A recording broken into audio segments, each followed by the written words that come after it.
I was lost, lazy, and unmotivated until I did this. What I'm about to share with you today is a step-by-step formula for how to not be lazy, to find motivation, to discover discipline, and actually make a shift in your life.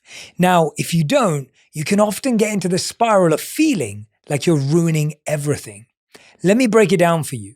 I'd wake up tired, scroll for hours, lie to myself about tomorrow, and still wonder why nothing in my life was changing. I wasn't broken, but I felt like I was wasting my potential every single day. The truth is, I almost let it all slip away. My purpose, my drive, the people I love. What I'm about to share with you pulled me out of that spiral. And if any part of this sounds like you need to hear it. Step number 1, lower the bar. Way lower. The hardest part isn't doing the thing. It's starting the thing. Set the smallest possible action step. So small it feels ridiculous not to do it. Now, why should you lower the bar? Everyone's always telling you to achieve more, to think bigger, to do more. Why is Jay telling me to lower the bar? Well, here's the truth. We don't fail because we're not capable. We fail because we set the bar so high, we never get started. We imagine we need a perfect plan, a perfect morning routine, a perfect burst of motivation. But perfection kills momentum. And momentum, not motivation, is what actually changes your life. Now, here's the psychology behind it. It's something known as the activation barrier. Behavioral science shows that the hardest part of any task isn't doing it, it's starting it. That first moment takes the most mental energy. So when you lower the bar, when you make the first step laughably easy, you bypass resistance. Don't work out for an hour, just put on your shoes. Don't write 10 pages, just open the document. Don't eat healthy forever, just drink 1 glass of water. Once you're moving, your dopamine system kicks in. Effort itself becomes rewarding. Action creates motivation, not the other way around. I can't express to you just how big a point this is. The goal is to get started, to do the smallest thing. If you're thinking, I need to start a business, well, the first step may actually just be registering a company or getting a trademark on a name or building the minimum viable product version, which may start with a phone call to a friend who could be a mentor. The point is to write down what you want to build and then write down every step to get there, almost thinking of it like a step ladder. And just like a step ladder, you'll now place one foot in front of the other and then the next. Another reason why this works is because it's called the tiny habits effect. BJ Fogg, a Stanford behavioral scientist, found that habits stick when they start smaller than your resistance. When you make the bar low enough to win even on your worst days, you train your brain to associate action with success, not shame. That's how you rewire self-belief. Lowering the bar isn't giving up. It's giving yourself a chance to show up. Now, this affects your confidence loop. Every time you follow through on something small, you build self-trust. And that trust becomes confidence. Confidence isn't built by big wins. It's built by micro promises kept. You start to think, I can rely on me. And that's how you shift from lazy to consistent, from overwhelmed to grounded. And here's the truth. We raise the bar to impress others. We lower the bar to take care of ourselves. One is performance, the other is peace. When you lower the bar, you start winning again.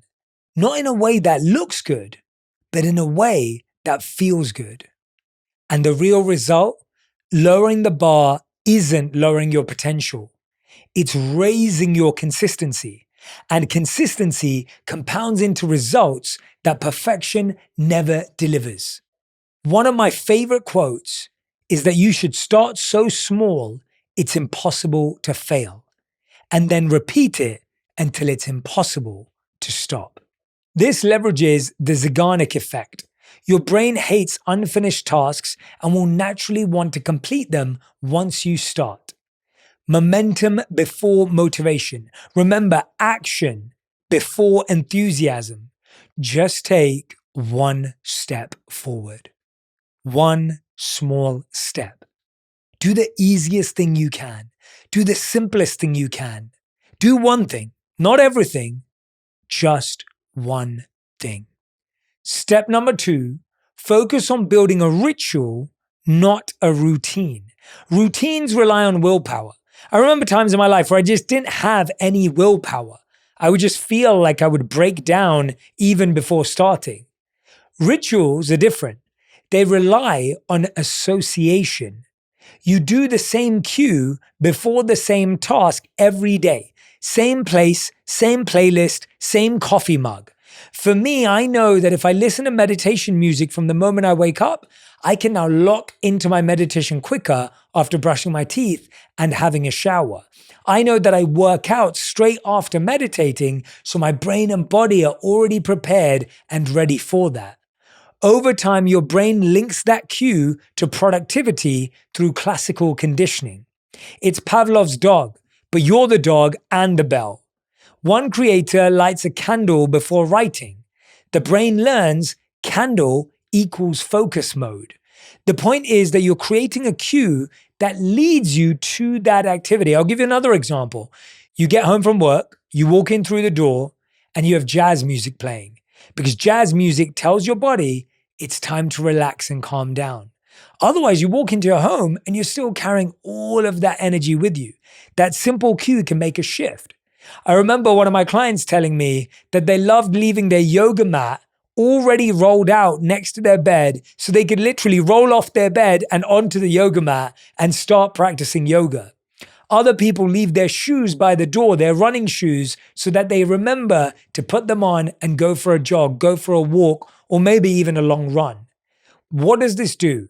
It makes the cue and the association easier for you to follow through, right? If you have your vitamins and supplements right near your breakfast every day, you're more likely to take them. If you have them in a bottle or a jar that's somewhere else in your bedroom or in your house, it's going to take you forever to get there. How can you make it easier and simpler on your brain and your body to make the shifts you want to make? Step number 3, break the dopamine addiction cycle. Laziness often isn't lack of motivation. It's dopamine burnout from cheap rewards, scrolling, snacking, streaming. The reason these are cheap rewards is that they feel good in the beginning, but they feel terrible afterwards. This is known as something called rajas, or the mode of passion in the Bhagavad Gita. When you do things in the mode of passion, they feel amazing at the start, but they feel like poison in the end. We all know what that feels like when you've wasted so many hours scrolling. You've just been eating junk food for the whole weekend. You've flooded your reward system with micro hits. So real work, which pays off later, feels impossible. Here's what I want you to try. Do a 24-hour dopamine detox. No endless scrolling, no junk food or background noise, no passive consumption. Your brain resets sensitivity to effort and reward. Suddenly, reading, writing, or lifting doesn't feel like pushing a rock uphill. And you'll actually notice how even your taste buds changed. I've noticed that if I go a week without sugar, my taste buds are rewiring. If you go a week without junk food, it doesn't even taste as good afterwards. Because what we have to recognize is you have to notice what's numbing you. Ask yourself, what do I reach for when I'm bored, anxious, or tired? That's your cheap dopamine. Usually your phone, snacks, or endless scrolling. You can't change what you don't notice. The next thing you need to do is do that 24-hour detox. One day, no social media, no junk food, no background noise, just a reset. And you'll be amazed how quickly your brain gets quiet again. Here's a tip. delete the apps for a day. Not your accounts, just delete the apps. Lower the barrier to starting. Remember that point number one.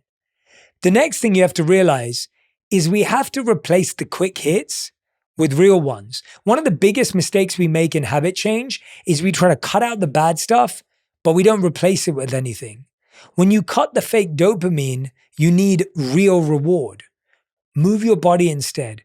Cook something. Walk outside. Call someone. Don't forget that point. You want to do activities that feel good after, not the ones that feel good before. Cheap dopamine numbs you now and drains you later. Real dopamine costs you effort, but gives you energy. It's so interesting to me how so many of us are numbing ourselves from pain. The escape, rather than elevating, energizing, and being able to cope with it. Step number 4 is add friction.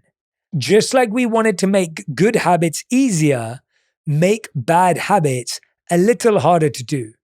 Keep your phone in another room while you work. This has worked wonders for me. When I'm trying to go do deep work, I will be on my laptop, which is not connected to any of the apps, and I will leave the phone in my bedroom. This has transformed my life. Truly has transformed my life. I can actually do deep work again. I can actually sit there and write and process my thoughts without something buzzing every 15 seconds and grabbing my attention away. Don't look at your phone first thing in the morning. You would never let 100 people walk into your bedroom before you've brushed your teeth or washed your face or put on makeup. But you will happily let 100 people walk into the bedroom of your mind before you've even woken up. It's like someone's telling you to reply to this report. Someone's telling you to reply to this message. Someone's telling you what you didn't do yesterday. Imagine everyone crowded around your bed, screaming and yelling at you. That's what it feels like. Turn off notifications. Log out every night. If scrolling takes 5 extra seconds, you'll do it less because your phone is away, it's in another room, it's that simple. And look, here's the thing. I know it's hard to leave your phone out of the room. I know it's hard to focus and do the work. I'm not saying it's easy. It's actually been built against us. The algorithm is designed to target our flaws and weaknesses. The algorithm's goal is not to make you happy. The algorithm's goal is not to make you successful. The algorithm's goal is to keep you glued and keep scrolling. It's going to keep showing you things that are engaging. It's going to keep showing you things that it thinks are going to keep you there because it kept your friends there. That's how the algorithm thinks. You're not going to beat it by willpower. You're going to beat it by distance. When you have distance from this, you can actually detox. The next step is to relearn boredom. Boredom is not the enemy, it's a reset button. Let yourself be bored for 10 minutes a day. No phone, no music, just quiet. That's where your brain remembers how to focus again. I remember Yuval Noah Harari coming on the podcast, and we talked about maybe around 5 years ago now, 6 years ago, the importance of boredom. We have filled our spaces of boredom with apps, with social media, with distractions, not realizing that boredom can lead to curiosity, rest, and breakthroughs. Allowing yourself to practice boredom for 10 minutes a day. You're not reading a book. You're not distracted by the television. You're not on your phone talking to someone. To truly do nothing for 10 minutes a day. And notice how in the first day, you'll feel pretty uncomfortable. Day 2, you might actually be going crazy. Day 3, things will start to settle. Day 4, you might actually feel more alert. Day 5, you might have some amazing ideas. Day 6, you'll think, why didn't I do this earlier? And day 7, you will have reset yourself. See, so many of us are making mistakes in our life because we haven't reset.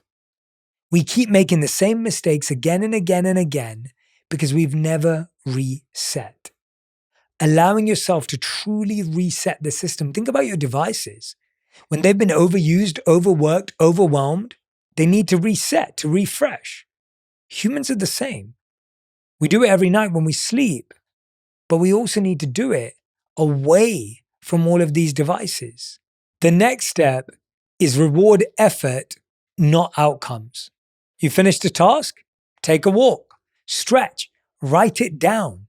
Small wins release dopamine too and train your brain to crave effort instead of escape. So many of us stop doing things that are good for us because we don't remember how good they were. You'll remember when you went to work and there was traffic, there was an accident, your brain actually holds on to it. But when the road was smooth, you never remember it. You don't remember how you felt after you worked out in a week. You do remember the stress you feel before you go to work out. The brain holds on to negative experiences. We have a negativity bias because as, back in the day, if you missed a berry, it didn't matter. But if you missed a tiger, that meant life or death. So you're wired to notice negativity more. We remember the bad times more than the good times because when something bad happens, we cry for a month. And when something good happens, we celebrate for one night. We don't know how to deeply immerse ourselves in what's going well. So it's so important to recognize small wins, to recognize small moments of growth, to really take a step forward and give yourself an honest acknowledgement of the amount of work you're putting in. We don't give ourselves enough credit. And when you don't give yourself enough credit, you don't give yourself the momentum, inspiration, and enthusiasm to continue. But hey, we're the quickest to blame ourselves. We're so quick to guilt ourselves. We're so quick to shame ourselves. But notice how we're not as quick to credit ourselves. We're not as quick to notice our growth. We're not as quick to acknowledge the steps we've made forward. And it's because of that we stay held back. It's because of that we can't move forward. Because we don't recognize that we've already been taking steps. The next step is to protect your first and last hour. No phone for 60 minutes. Move, stretch, or go outside. At night, your screen off 60 minutes before bed. Let your brain rest and reset. You'll sleep better, focus faster, and feel human again. Starve the fake dopamine so you can taste the real kind again. You're not lazy. Social media is truly addictive. You're not unmotivated. The algorithm controls you. You're not broken. You're being manipulated. You're not failing to focus. Your attention is being farmed. You're not the problem. You're the product. So let's take our ownership back. The next thing I want you to try is use the 5-minute rule. Now, what's the 5-minute rule? It's simple. Commit to doing something for just 5 minutes. Then you can stop if you want. That's it. You tell your brain, I'm not doing the whole thing. I'm just doing 5 minutes. I'm not doing a 1-hour workout. I'm just doing 5 minutes. I'm not going to write for an hour. I'm just doing 5 minutes. The trick, once you start, you almost never stop. Here's why it works. It bypasses resistance. The hardest part of any task isn't doing it. Psychologists call this the activation barrier, the mental energy needed to shift from thinking to doing. 5 minutes is too small to trigger fear, perfectionism, or overwhelm. Your brain says, fine, 5 minutes is nothing. I can do that. But once you're in motion, inertia takes over, and it's easier to keep going than to stop. The brain resists starting, not continuing. Listen to that again. The brain resists starting, not continuing, which is why if you convince yourself to do a 5-minute workout, you might do a 10-minute workout. But if you convince yourself to do a 60-minute workout, you might not even show up. Research from behavioral activation therapy shows once you start a task, your motivation increases because of the task, not before it. One of my favorite quotes from Zig Ziglar is you don't have to be great to start, but you have to start to be great. So make starting easy. Don't make it optional. Here's how you do that. Step number 1, choose one task you're resisting. Something specific. Answering an email, working out, cleaning your room, writing. Step 2, set a 5-minute timer. Physically set it. The act of seeing the countdown helps focus. Step number 3, tell yourself you can stop when the alarm rings. Give yourself full permission to quit after 5 minutes. And step number 4, start and watch what happens. 9 times out of 10, you'll keep going. If you don't, no problem. You've still built momentum and self-trust. And if you really want to make this work, create accountability that hurts. We overestimate self-discipline and underestimate social friction. Make the cost of inaction visible. Tell a friend your goal. Post a daily update on social media. Bet $20 against your friend as to who's going to get there to the gym. We're wired to avoid loss. Loss aversion is 2.5 times more powerful than reward seeking. So make doing nothing painful. Here's the rule. If it's easy to skip, you will. Make skipping expensive. And here's the final step. End each day with a 3-minute review. Write down 3 things you did right, no matter how small. This trains your reticular activating system to notice progress, not problems. So many of us will end the day and think of all the things we did wrong, all the mistakes we made, all the things we should have done, could have done, would have done. This rewires us to notice what we did right so we can be better tomorrow. Progress equals dopamine. Dopamine equals momentum. Momentum equals motivation. Celebrate consistency, not perfection. When you're focused on perfection, you'll never feel like you're moving forward. When you focus on the word healed or fixed, you'll never feel like you're healing or growing. When you focus on growth, which means 1% better every day, 1 step further every day, your life will start to change. I really hope this helps you take action. I really hope this helps you get out of feeling lazy. And I really hope this helps you shift. Remember, I'm forever in your corner and I'm always rooting for you. Thank you so much for listening to this conversation. If you enjoyed it, you'll love my chat with Adam Grant on why discomfort is the key to growth and the strategies for unlocking your hidden potential. If you know you want to be more and achieve more this year, go check it out right now. You set a goal today, you achieve it in 6 months, and then by the time it happens, it's almost a relief. There's no sense of meaning and purpose. You sort of expected it, and you would have been disappointed if it didn't happen.